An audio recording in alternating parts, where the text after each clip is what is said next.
পলিটেকনিকের form fill up করার সময় যারা ভুল করেছিলে জেক্সপো এবং ভোকলেট অথবা আইটিআইদের জন্য তাদের অনলাইন এডিট অপশন শুরু হয়ে গিয়েছে, ফর্ম কারেকশন শুরু হয়ে গিয়েছে। নমস্কার, আমি কৃষ্ণ সাহেব তোমাদের সমস্ত ভবিষ্যতের ইঞ্জিনিয়ারদের স্বাগত জানাচ্ছি তোমাদের নিজেদের channel how can I help you. আমি প্রত্যেক বছর স্টুডেন্টদেরকে প্রপার ওয়েতে গাইড করে আসি। কম নাম্বার থাকা সত্ত্বেও সঠিক গাইডেন্স তোমাদেরকে একটা ভালো কলেজে চান্স পেতে সুযোগ করে দেয়। কিন্তু যারা এই ভুল করেছিলে জেক্সপোর ফর্ম ফিল আপের সময়, আজকের ভিডিওটাতে তোমাদেরকে দেখাবো কিভাবে সেটার কারেকশন তোমরা করবে। পুরো স্টেপ বাই স্টেপ ভিডিও আমি আপলোড করে দিচ্ছি এর পরের ভিডিওটাতে। এটা জাস্ট তোমরা দেখো। প্রথম তোমরা পোর্টালে এসে তোমাদের যে লগ ইন প্রসেস সেটাকে কমপ্লিট করো। লগ ইন প্রসেস কমপ্লিট করার পর এখানে দেখো তোমাদের ছবি, ইমেজ সমস্ত কিছু দেখতে পাবে। এই পে অ্যান্ড এডিট অপশনটায় ক্লিক করবে। একটা জিনিস আমি সবাইকে জানিয়ে রাখি, এখানে কিন্তু 50 টাকা তোমাদের ফাইন বা জরিমানা দিতে হবে এই এডিট করার জন্য। এই এডিট করার পর যদি আবার ভুল করো আর এডিট করতে দেবে না, মাথায় থাকে যেন। এখানে পে ফর এডিট অপশনে ক্লিক করো। কি কি এডিট করতে পারবে? তোমার নাম ভুল হয়ে গেছে, বাবার নাম ভুল হয়েছে, তোমার অ্যাড্রেস ভুল হয়েছে, মায়ের নাম অথবা মেল আইডি চেঞ্জ করতে চাও বা মোবাইল নাম্বার চেঞ্জ করতে চাও, বা যে ছবিটা দিয়েছো সেটা পছন্দ হচ্ছে না সেটাও চেঞ্জ করতে চাও, সিগনেচার চেঞ্জ করতে পারবে। রেজাল্ট, আগের রিভিউয়ের রেজাল্ট আপলোড করেছিলে, কম নাম্বার ছিল, নাম্বার ভুল দিয়ে দিয়েছিলে, সেই সব কিছু এখন চেঞ্জ করা যাবে। আমি একটা স্টুডেন্টের পুরো স্টেপ বাই স্টেপ প্রসেস করে তোমাদেরকে দেখিয়ে দিচ্ছি কি করে তোমরা এটা করতে পারবে।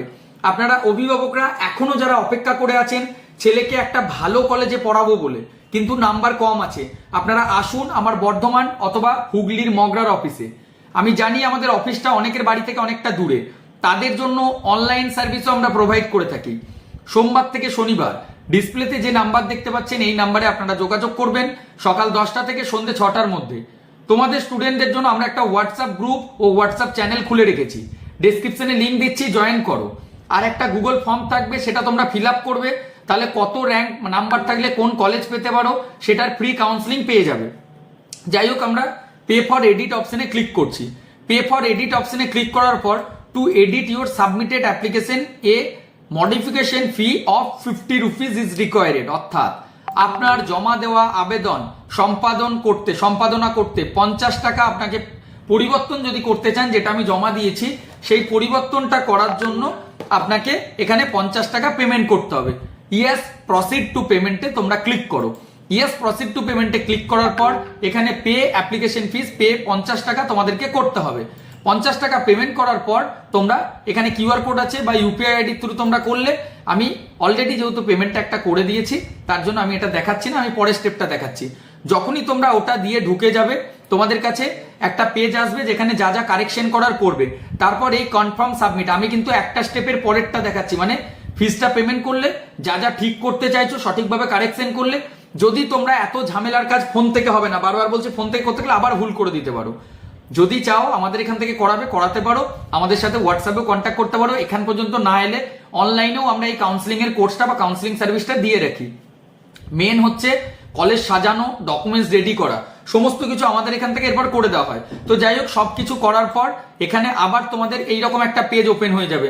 আমাদের সব কারেকশন হয়ে গেছে, এই স্টুডেন্টের কারেকশন করে দিলাম। সাবমিট এডিটেড অ্যাপ্লিকেশন, এই অপশনটা কারেকশন হওয়ার পর শো করবে। যারা এডিট করছো তাদেরই শুধুমাত্র এটা আসবে। এখানে ইয়েস সাবমিটে ক্লিক করে ফর্মটা সাবমিট করে দেবে। আপাতত ইয়েস সাবমিটে ক্লিক করলে দেখো এখানে একটা এরর আসছে, ওয়েবসাইটে কোনো একটা ত্রুটি আছে, সেই ত্রুটি বা এররের জন্য এটা হচ্ছে। বাট কিছুক্ষণ আমরা ওয়েট করব, তারপর এটা আবার দেখব। এইখানে যদি একবার আবার তুমি সাবমিট করে দিয়েছো আর পুনরায় এডিট করতে পারবে না, এটাও কিন্তু এখানে বলে দেওয়া হয়েছে। তো যাই হোক, এটা ছিল প্রসেস যারা অ্যাপ্লিকেশন এডিট করতে চাইছো তাদের জন্য। আশা করছি এই ভিডিওটা অনেকটা হেল্পফুল তোমাদের সকলের কাছে। আমি পুরো বিষয় কিন্তু গাইড করে দিই। এর পরের ভিডিও আসবে মেকানিক্যাল নিয়ে পড়লে ভালো হবে না কম্পিউটার সায়েন্স না ইলেকট্রিক্যাল, সবকিছু দেওয়া আছে তারপরও। আর অবশ্যই তোমরা সকলে আমাদের চ্যানেলটা সাবস্ক্রাইব করে ভিডিওটা শেয়ার করো বন্ধুদের মধ্যে। যারা এখনো পলিটেকনিকের ফর্ম ফিল আপ করেনি, এই 12 তারিখ বা 15 তারিখের মধ্যে অবশ্যই ফর্মটা ফিল আপ করে দিতে বলো। এই মাসের 18 তারিখের পর নতুন করে একটা নোটিশ তোমরা পাবে, কবে র্যাঙ্ক বেরোবে, কবে ভেরিফিকেশন হবে সব বলে দেবে। ভেরিফিকেশন অলরেডি শুরু হয়ে গিয়েছে। যারা সঠিক ডকুমেন্টস দিচ্ছ তাদের ভেরিফিকেশন হয়ে যাচ্ছে, ধীরে ধীরে তোমাদেরও হবে। ঠিক আছে, চিন্তার কারণ নেই, অ্যাপ্লিকেশন এডিটটা করে নাও। যারা নতুন করে অ্যাপ্লাই করতে চাইছো করো, যাদের নাম্বার বেশি আছে সঠিক গাইডেন্সের জন্য তোমরা আমাদের অফিসেও আসতে পারো, বর্ধমান বা মগরাতে। যাই হোক, আজকের ভিডিওটা এখানে শেষ করছি, দেখা হচ্ছে নতুন ভিডিওতে খুব শীঘ্রই।